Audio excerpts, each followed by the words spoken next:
Hi everyone, I'm Tom LeBlanc with Tom LeBlanc Finance and welcome to the channel. Here we talk about saving money, making money, and investing money, all on our way to financial success and financial freedom. So if this kind of thing interests you, please like and subscribe below.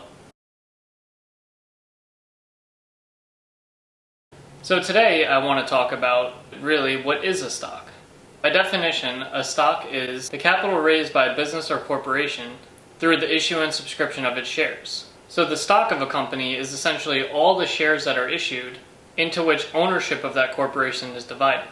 A single share of the stock represents fractional ownership in proportion to the number of shares that are currently outstanding. So you might be thinking, if I own shares of Apple, then I own the company and I'm rich.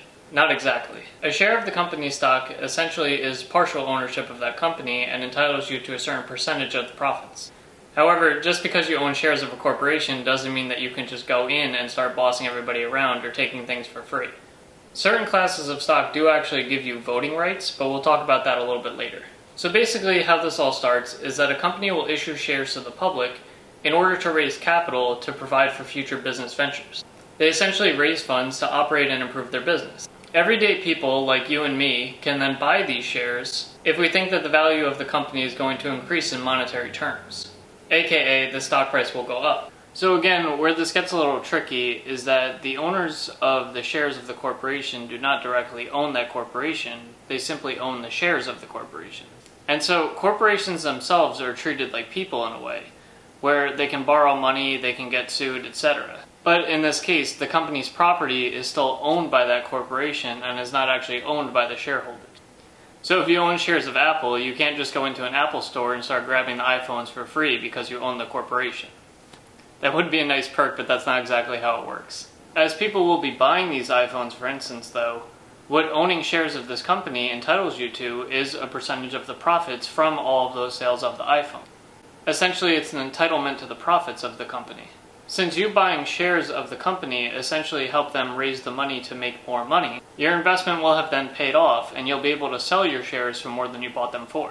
This entitlement that you have of the portion to the company's profits per number of shares that you have is reflected in the price of the stock. Basically what I'm saying here is that the retained earnings are reflected in the value of the stock. So one thing owning a stock may do is give you voting rights. These voting rights are used to appoint the board of directors who are leading the organization. The voting power that you have as a shareholder means that you can indirectly appoint the board of directors.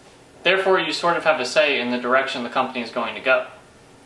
The board of directors is responsible for the increasing of the value of the corporation.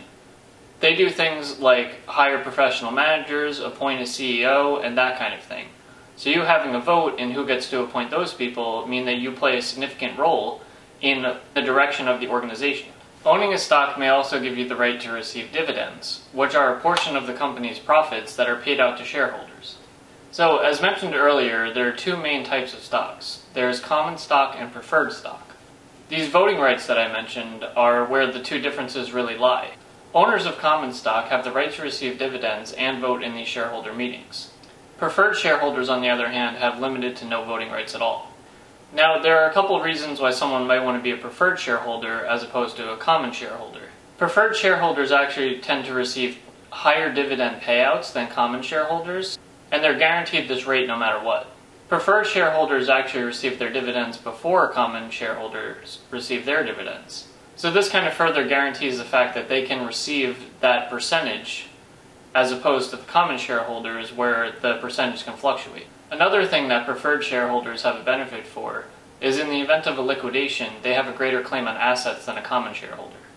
With all that being said though, most corporations only issue common stock, so the only shares that you can really buy for a lot of companies are common shares.